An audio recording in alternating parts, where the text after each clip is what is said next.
The crystal chandeliers of Lux Pavilion Mall cast dancing shadows across the polished marble floors as Nadia Okoro moved gracefully through the Cartier boutique, her fingers trailing along the glass display case. The emerald green silk dress she wore whispered against her skin with each step, and the weight of her wedding ring, a flawless 5-carat diamond set in platinum, caught the light like captured starfire. Her natural hair was styled in an elegant updo, adorned with gold pins that matched the subtle jewelry at her ears and throat. She belonged here, in this world of luxury and refined taste, though 3 years ago she couldn't have imagined such a life would ever be hers again. The sales associate smiled warmly as Nadia examined a watch, the price tag reading $8,000 without causing her to even blink. Her black Amex card sat comfortably in her Bottega Veneta clutch, ready for whatever caught her eye. Seoul had been good to her. Better than good. It had saved her life in ways both literal and profound, giving her not just material wealth but something far more valuable, the ability to breathe again without fear crushing her chest. But the past has a way of finding you, even when you've crossed oceans to escape it. The voice that shattered her peace came from behind, dripping with a venom she recognized instantly despite the years that had passed. Well. If it isn't Nadia Okoro. Or should I say Mrs. Kung now? Every muscle in Nadia's body tensed. Her hand froze above the watch display, and for a moment she couldn't breathe. That voice. That accent. British-inflected American English spoken with an arrogance that used to make her feel small. She turned slowly, her heart hammering against her ribs, and found herself staring into the face of Brandon Mitchell. He looked different, harder around the edges, with shadows under his eyes that spoke of sleepless nights and stress, but it was unmistakably him. The man who had destroyed her life. The man who had stolen everything from her. The man who had pushed her down a flight of stairs while she carried his child in her womb. Brandon. His name left her lips like poison she needed to spit out. Seoul's a big city. What an unfortunate coincidence. She turned to leave, her only thought to get away before the panic rising in her chest could take hold, but his hand shot out and grabbed her arm. Hard. Hard enough to bruise. The sales associate gasped. Other shoppers turned to stare. Phones began emerging from pockets and purses, that instinctive modern response to conflict. Coincidence. Brandon's laugh was bitter and sharp. You destroyed my life. You ruined everything I built. Where's my money, Nadia? Where's the money you owe me?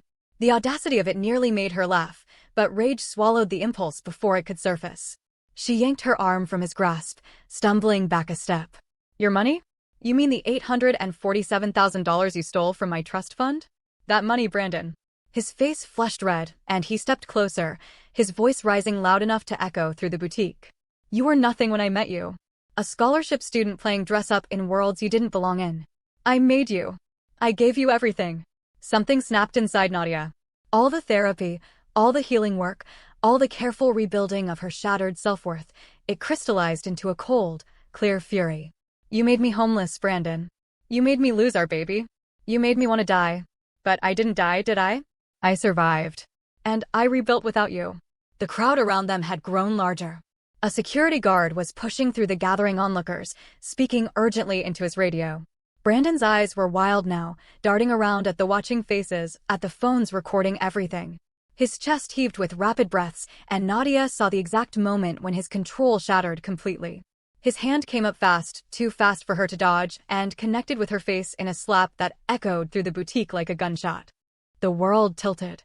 Nadia stumbled backward, her hip catching the edge of a glass display case. She felt the sharp bite of broken glass as the case's corner cut into her cheekbone, felt the warm trickle of blood beginning to slide down her face. The white marble floor seemed to rush up to meet her, and she caught herself on trembling hands, blood dripping from her cheek to create scarlet flowers on the pristine stone.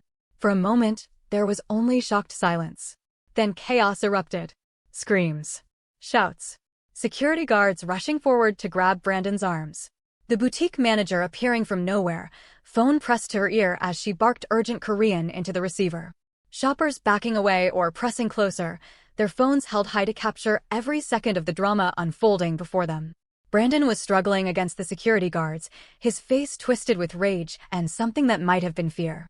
Do you know who I am? My father will destroy you all. Let me go. The boutique manager, a elegant Korean woman in her 50s, finished her phone call and turned to Brandon with an expression of profound pity. Your father can't help you now. You just put your hands on Mrs. Kang. Her husband will be here in 4 minutes. She paused, letting that sink in. I suggest you pray. Brandon's face shifted from rage to confusion. Her husband? What does her husband have to do with? Everything, the manager interrupted quietly. He has everything to do with everything in Seoul. Nadia pushed herself up to sitting, her hand pressed against her bleeding cheek. She could feel the cut not deep, but enough to sting and bleed. Through the ringing in her ears and the shocked haze clouding her thoughts, she heard the manager's words and felt something loosen in her chest. Jaewon was coming. Her husband. Her protector. The man who had shown her that love didn't have to hurt, that strength could be gentle, that power could be used to shelter rather than destroy. Brandon was still protesting, still threatening, still acting like he held cards he no longer possessed. He had no idea what was coming. No idea who Nadia had become. No idea whose wife he had just assaulted in broad daylight in the heart of Gangnam. The sound of screeching tires outside the mall's entrance made everyone freeze. Before we continue, can I ask you a question? Where in the world are you watching from? Comment below because we'd love to know how far these stories travel, and hit that subscribe button because this story is about to get absolutely explosive, and you won't want to miss what happens when Seoul's most dangerous man discovers someone hurt his wife. 3 black Genesis GV80s pulled up to the mall entrance in perfect synchronization, their dark windows reflecting the afternoon sun like obsidian mirrors. The doors opened simultaneously, and from the center vehicle emerged a man who made the air itself seem to change temperature. Kang Jae-won stepped onto the pavement with the controlled grace of a predator, his 6-foot frame clothed entirely in black, a Tom Ford suit that probably cost more than most people's cars, perfectly tailored to his lean, muscular build. His face could have been carved from stone, all sharp angles and cold beauty, with eyes that missed nothing and forgave even less. Behind him came his security detail. Choi Sung-min, his head of security, moved like a shadow at his right shoulder, a man whose quiet demeanor hid reflexes honed by years in military special forces. Park Tae-young flanked his left, broader and more openly intimidating, with the build of someone who could break bones without breaking a sweat. 6 more men in black suits fanned out behind them, creating a wall of silent, lethal protection. The mall security guards took one look at the approaching group and stepped aside without being asked. Shoppers who had been moving toward the entrance suddenly found reasons to veer in different directions. The very atmosphere shifted, becoming charged with a tension that made hearts beat faster and survival instincts scream warnings. Inside the boutique, the manager straightened her spine and bowed respectfully as Jae-won entered. His eyes swept the scene in seconds, the broken display case, the blood on the marble floor, the security guards restraining a disheveled Western man, and finally, devastatingly, his wife sitting on the floor with blood streaming down her face. The temperature in the room dropped 10 degrees. Jae-won crossed the space between them in 4 long strides, his cold mask cracking the moment he knelt beside Nadia. His hands came up to cup her face with infinite gentleness, his thumbs barely grazing her uninjured skin as his eyes traced the cut on her cheekbone. When he spoke, his voice was so soft that only she could hear, but it trembled with barely contained rage.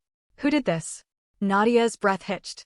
Even now, after a year of marriage, the contrast between his tender touch and the fury burning in his eyes made her feel dizzy. Jae-won, I'm okay. It's just a cut. I'm fine. His jaw clenched so hard she could see the muscle jump beneath his skin. Who? She didn't want to answer. Didn't want to unleash what she knew was coming. But her hand rose anyway, trembling slightly, and pointed toward Brandon, still struggling uselessly against the security guards. Him. Jae-won's eyes followed her gesture, and something terrible flickered across his features, something cold and dark and absolutely merciless. He stood in one fluid motion, pressing a gentle kiss to her forehead before turning to Sung-min. Take her to the car. Call Dr. Lee. Tell him to meet us at the penthouse in 20 minutes. Jae-won, Nadia started, her voice stronger now despite the blood and the shock. Don't kill him. Please. He looked back at her, and for a moment his expression softened into something almost like a smile. I won't have to, my love. I won't have to. Sung-min helped Nadia to her feet with careful hands, supporting her weight as they moved toward the exit. She looked back once and saw Jae-won approaching Brandon with the slow, deliberate pace of an executioner walking toward the gallows.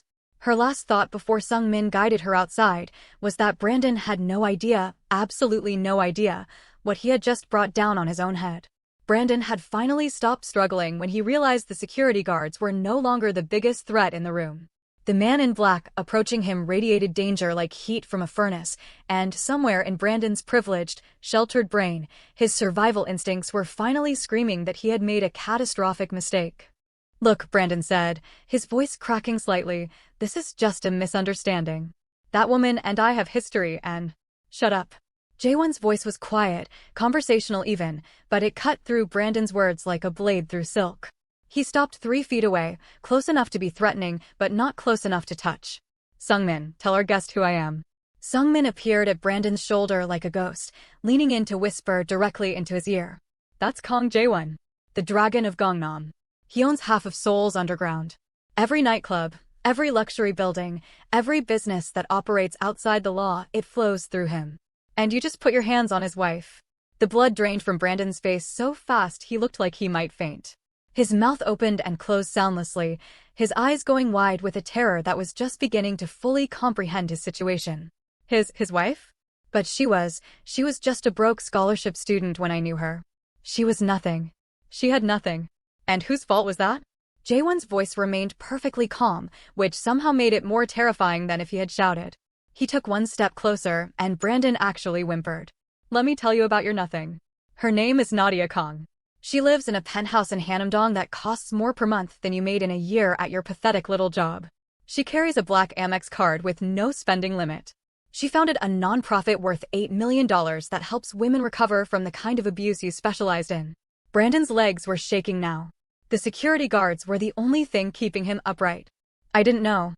I swear I didn't know she was married to you. I would never have." "You would never have what?" Jaewon interrupted softly. "Hit her? You already did that once before, didn't you? When she was 6 months pregnant with your child. When you pushed her down a flight of stairs and killed your own baby because you were too much of a coward to face your responsibilities." The boutique had gone silent. Every person present was frozen, watching this confrontation unfold with the horrified fascination of witnesses to an execution. Phones were still recording, capturing every word, every expression, every moment of Brandon Mitchell's world crumbling around him. "How do you?" Brandon started, but Jaewon cut him off again. "I know everything about you, Brandon Mitchell. I know your salary at your father's firm, $275,000 a year. I know about your trust fund, $1.2 million that you can't touch until you're 35. I know about your engagement to Victoria Lim, the daughter of Lim Tech Industries CEO. I know about your $340,000 in gambling debts that you've been hiding from everyone. Have you ever watched someone realize their entire life is about to collapse? Drop a like if you're glued to the story, because what happens next is absolutely devastating." Brandon's face had gone from white to gray, the color of ashes and death. His mouth worked soundlessly, trying to form denials or excuses or pleas, but nothing emerged except small, pathetic sounds that might have been the beginning of sobs.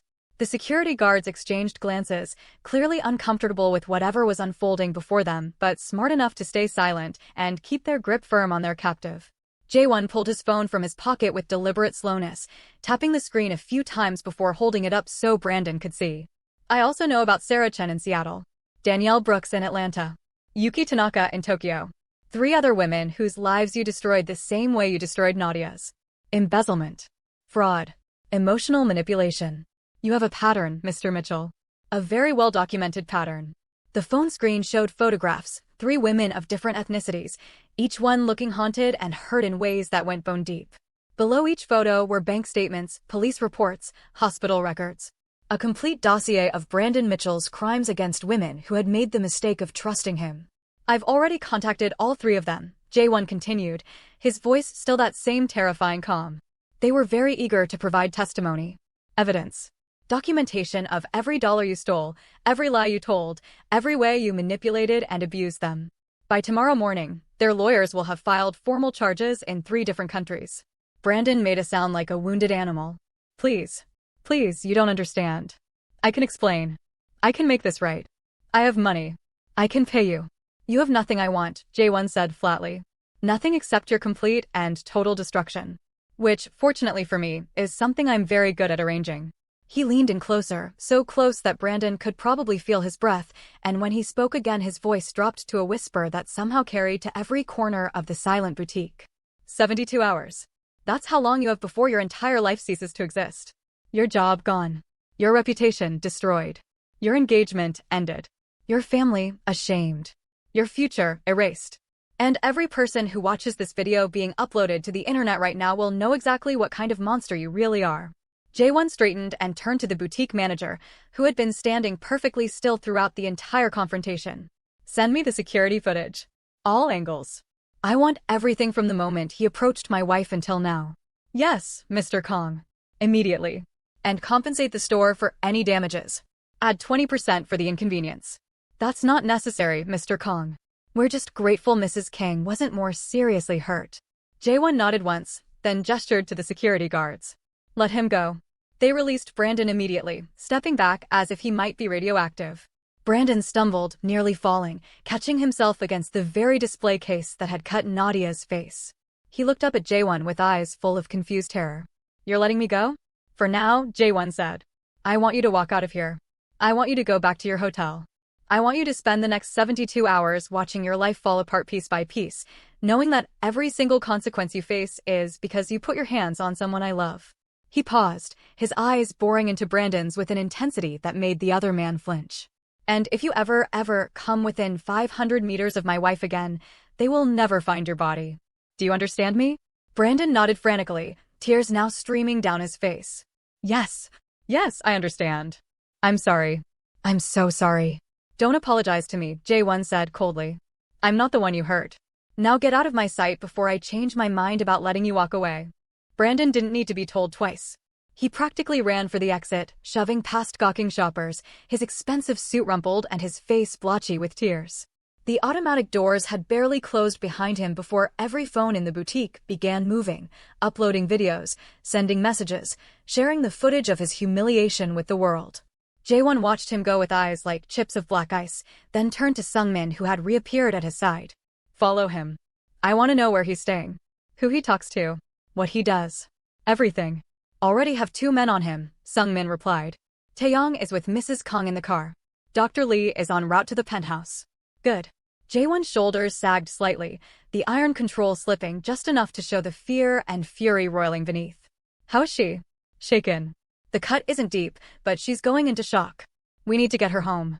Jaewon nodded and moved toward the exit, Sungmin falling into step beside him. As they walked through the mall, people scattered out of their path like schools of fish fleeing a shark. No one met Jaewon's eyes. No one dared to speak. The Dragon of Gangnam was angry, and everyone who saw his face knew that someone was going to pay dearly for that anger. The car ride back to Hanamdong passed in tense silence. Nadia sat in the back seat with Taeyong maintaining a respectful distance while pressing a clean cloth to her cheek to slow the bleeding. She stared out the window at Seoul's glittering skyline, but her eyes were unfocused, seeing nothing. Her hands trembled in her lap despite her efforts to keep them still. When Jaewon slid into the seat beside her, she turned to him with eyes swimming in unshed tears. I thought I was over it, she whispered. I thought I'd healed. But seeing him, hearing his voice, it all came back. Every horrible moment. Every nightmare. Why does he still have this power over me? Jaewon gathered her into his arms with infinite gentleness, cradling her against his chest as if she were made of spun glass. Because trauma doesn't follow timelines, my love. Because healing isn't linear. Because you survived something devastating and you're allowed to still carry scars. He pressed his lips to her hair, breathing in her scent, grounding himself in her presence. But he doesn't have power over you anymore. I promise you that. After today, Brandon Mitchell won't have power over anyone ever again.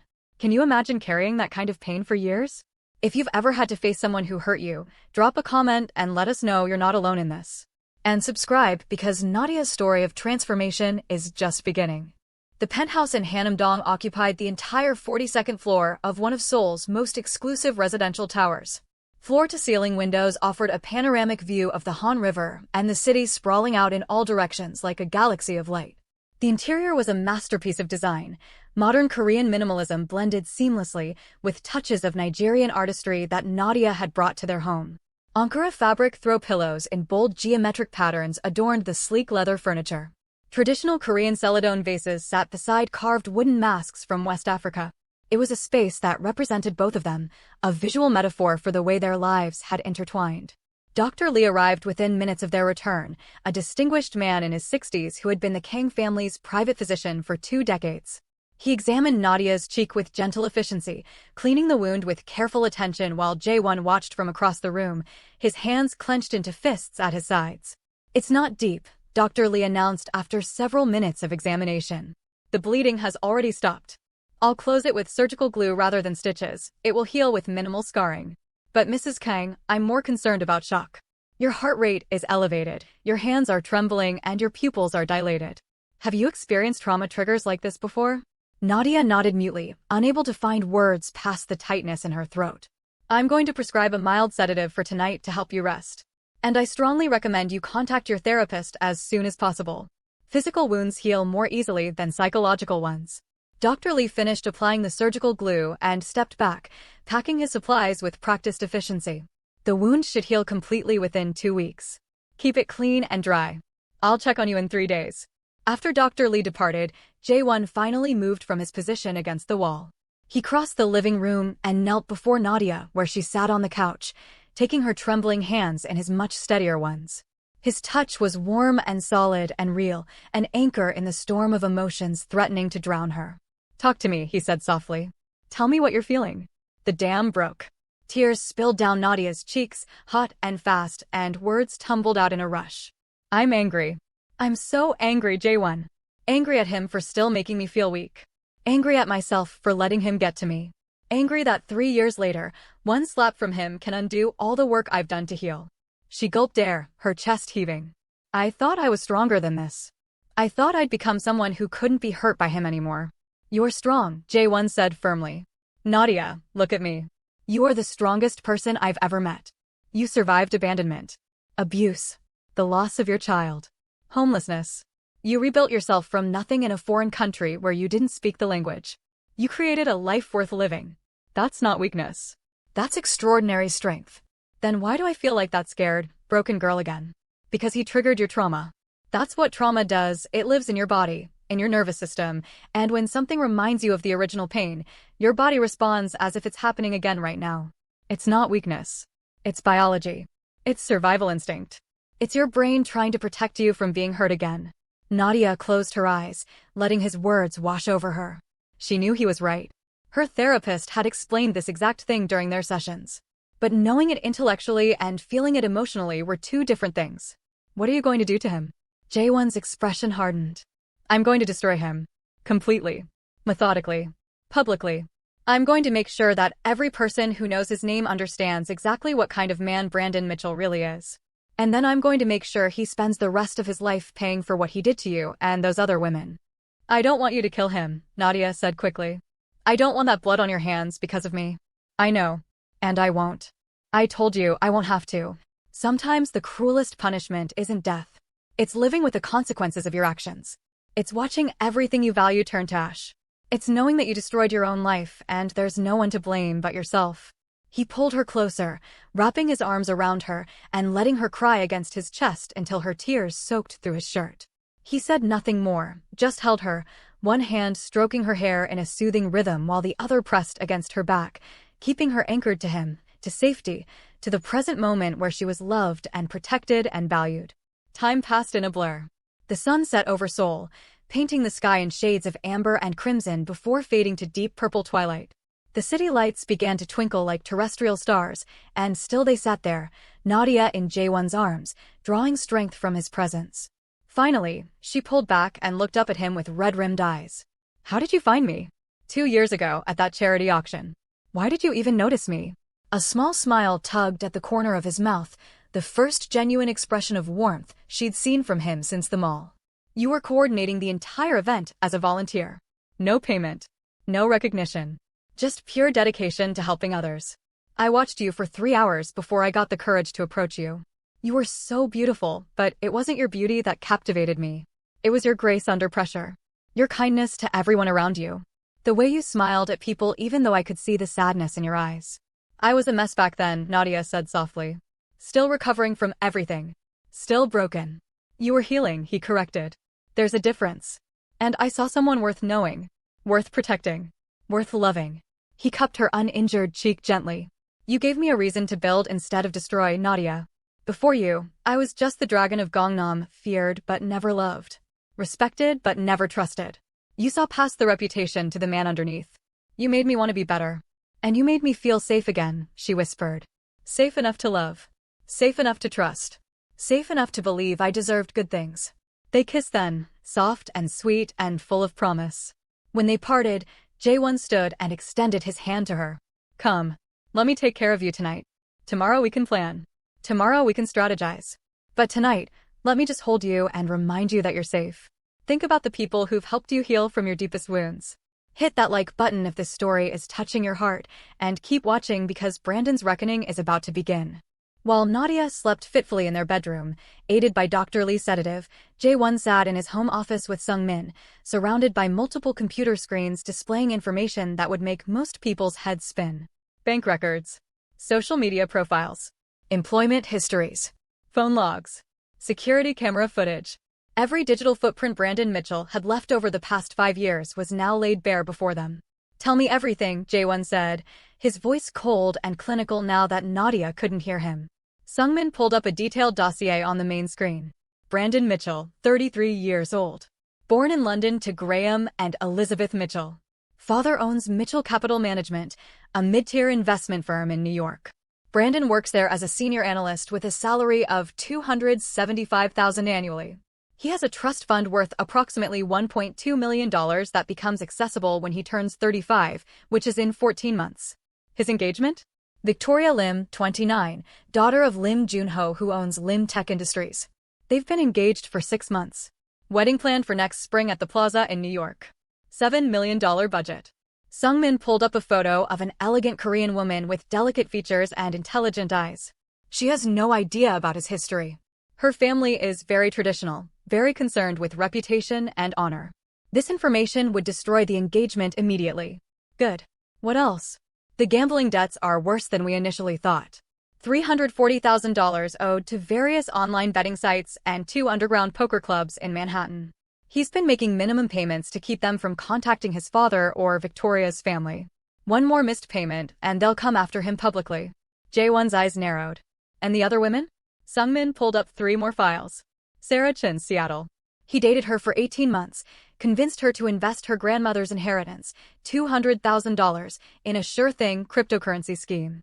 The scheme was fake. He pocketed the money. She nearly killed herself when she realized what happened. Jesus, Jae-won muttered. Danielle Brooks, Atlanta. Similar pattern. Dated for 2 years. Convinced her to co-sign loans for his business ventures. The businesses never existed. She's still paying off $150,000 in debt, and her credit is destroyed. And Tokyo? Yuki Tanaka. The worst one. He got her pregnant, took her inheritance of $180,000 supposedly to prepare for the baby, then disappeared. She miscarried from the stress of losing everything. She's been in therapy for 3 years. Jae-won's hands clenched on the desk hard enough to make his knuckles white. He's done this 5 times. 5 women. 5 times he's seduced someone, stolen their money, and destroyed their lives. Nadia wasn't an isolated incident. She's part of a pattern. Exactly. And that makes this easier.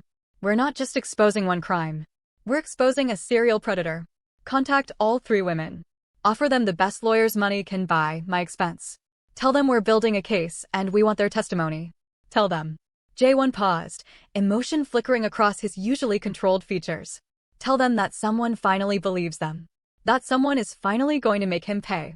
Sung-min nodded and made notes on his tablet. What's the timeline? I told him 72 hours. Let's make it count.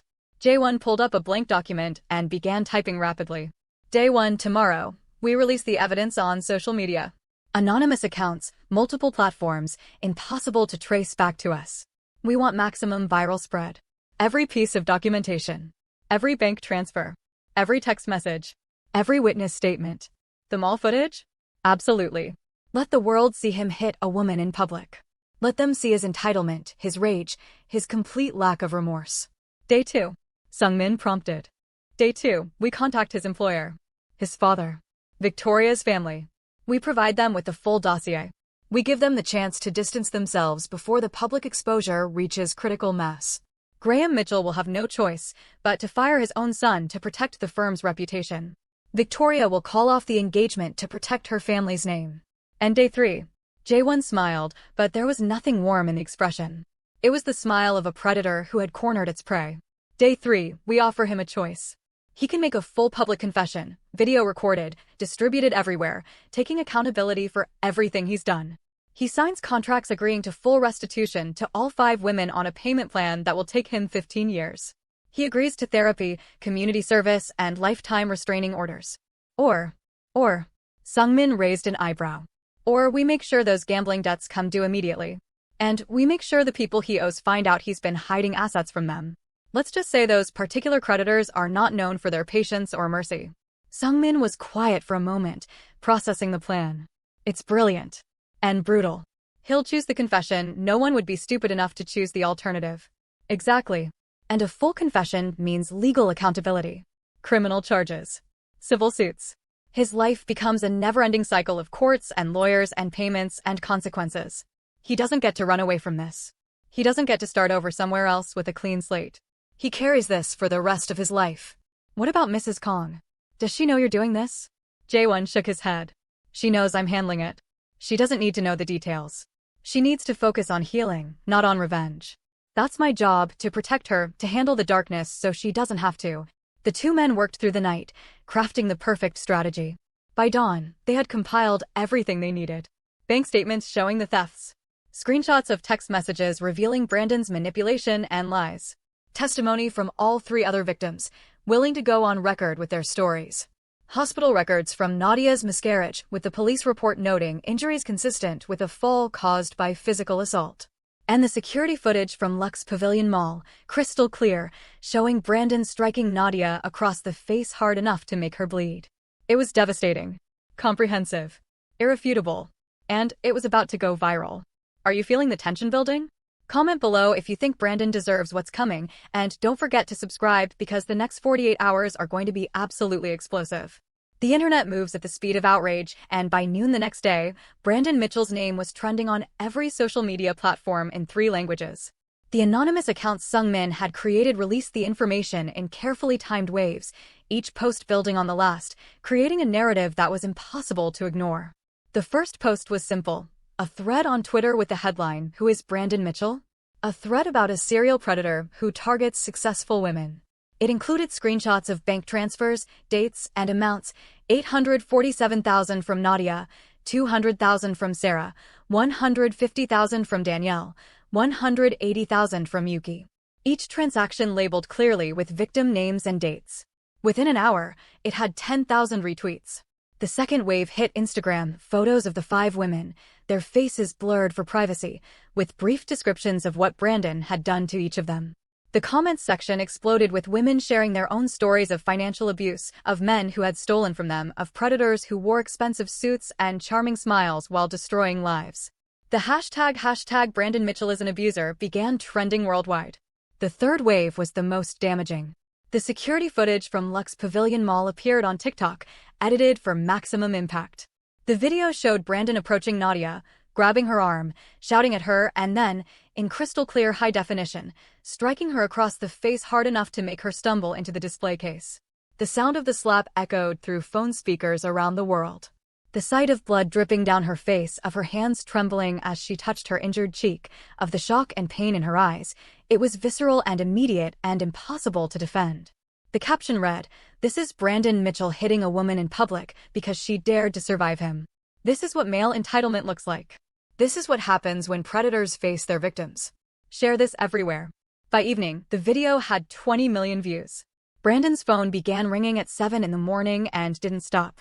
His social media accounts were flooded with thousands of comments, all of them variations of the same message: "You're disgusting. You deserve prison. How many other women are there? Someone should do to you what you did to them." His email inbox overflowed with threats and condemnations. Even his LinkedIn profile was bombarded with professional contacts severing ties, companies rescinding job offers he hadn't even applied for yet, colleagues he'd known for years leaving messages that said simply, "Don't ever contact me again." At 9:30, his father called. The conversation lasted less than 3 minutes. Graham Mitchell's voice was cold as ice, stripped of any paternal warmth it might have once contained. "The board met this morning. You're terminated effective immediately. Security is packing your office as we speak. Your access to all company systems has been revoked. Your company credit cards are canceled. Do not come to the building. Do not contact anyone at the firm. Our lawyers will be in touch regarding your separation agreement, which, I should mention, includes zero severance and a clause preventing you from working in finance anywhere in the United States for the next 5 years. Dad, please, Brandon had started, but his father cut him off. You are also disinherited. I've instructed our estate lawyers to remove you from my will and your mother's will. Your trust fund is frozen pending legal review of whether the funds can be seized to pay restitution to your victims. You have brought shame on this family for the last time, Brandon. Don't call this number again. The line went dead. 20 minutes later, Victoria arrived at his hotel room. She didn't knock, she had a key card, had planned to surprise him with breakfast in bed as a romantic gesture. Instead, she walked in to find him sitting on the floor surrounded by his phone, his laptop, and his tablet, all of them screaming with notifications of his public destruction. She didn't say anything at first. Just stood there in the doorway holding a bag of pastries from his favorite bakery, her face a mask of betrayed comprehension. Finally, she set the bag down on the dresser with careful precision and spoke. Is it true? Any of it? All of it. Brandon looked up at her with red-rimmed eyes, his face blotchy from crying. Victoria, I can explain. Is it true? He opened his mouth, closed it, opened it again. The lies he'd been crafting died on his tongue because what was the point? The evidence was everywhere. The proof was irrefutable. The world already knew. Yes, he whispered. It's true. Victoria's hand came up fast, not to slap him, though he flinched as if expecting it, but to remove the engagement ring from her finger. The 3-carat diamond caught the morning light as she set it on the dresser next to the pastry bag. My father built his company on integrity and honor. I will not marry a thief. I will not marry an abuser.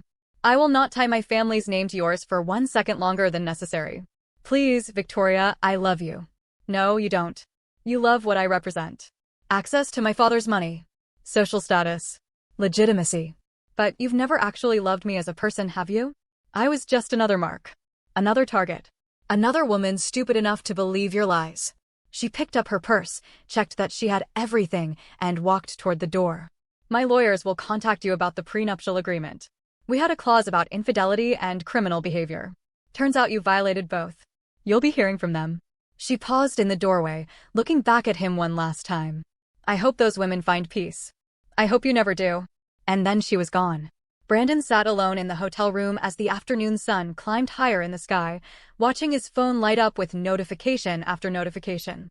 Every news outlet in New York had picked up the story. CNN was running a segment on financial abuse in relationships. The New York Times had published an op-ed titled The Brandon Mitchell Case, Why We Must Believe Women. His face was on the cover of the New York Post with the headline, Wall Street Predator Exposed. His phone rang one more time. Unknown number. He almost didn't answer, but something made him pick up. Brandon Mitchell.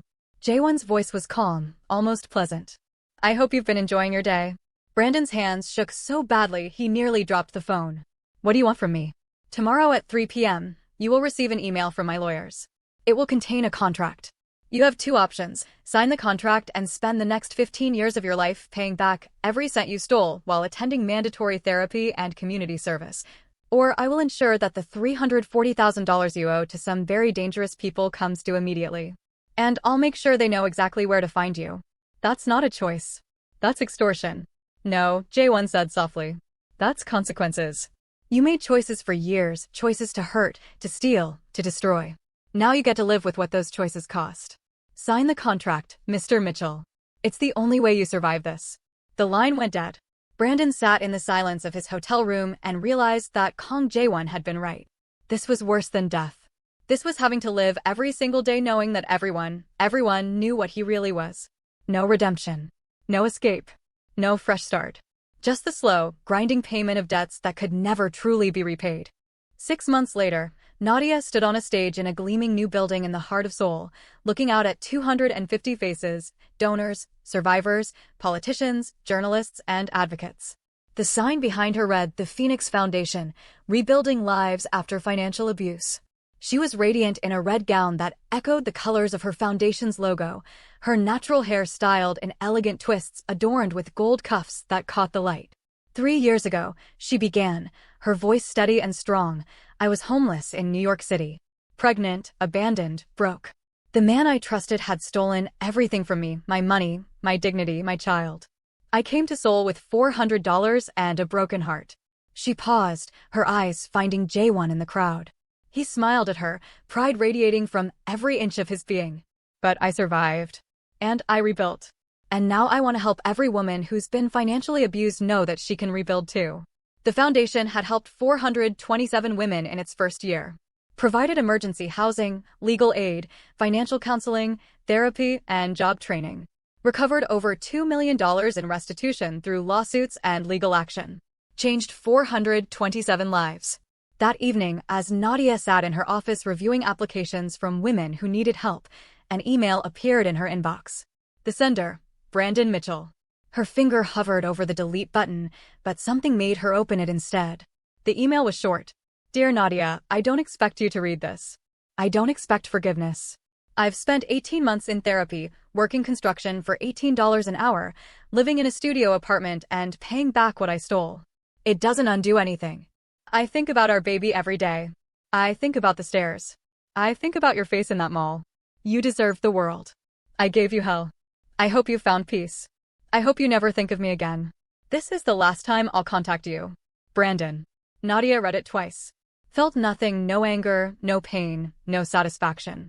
Just a distant acknowledgement that this chapter of her life was finally, truly closed. She hit delete, closed her laptop, and walked to the window. Seoul spread out before her in a galaxy of lights, beautiful and vast and full of possibility.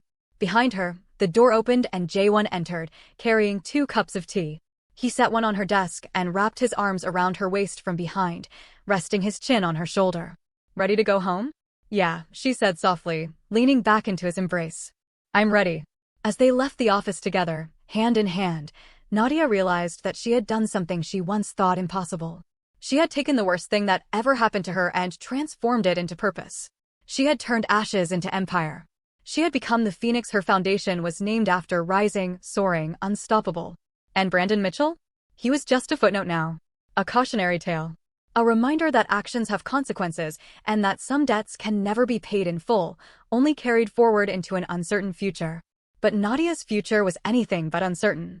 It was bright and full and overflowing with love and purpose and the knowledge that she had survived the unsurvivable. And that was worth more than all the money he'd ever stolen. That was priceless. If this story touched your heart, if you've ever had to rebuild yourself from nothing, drop a comment below and share your story. You never know who needs to hear that survival is possible. And don't forget to hit that subscribe button and turn on notifications, because we share powerful stories like this every single week. Stories of resilience, justice, and the incredible strength of the human spirit. Thank you for watching, and remember, you are stronger than whatever tried to break you. See you in the next one.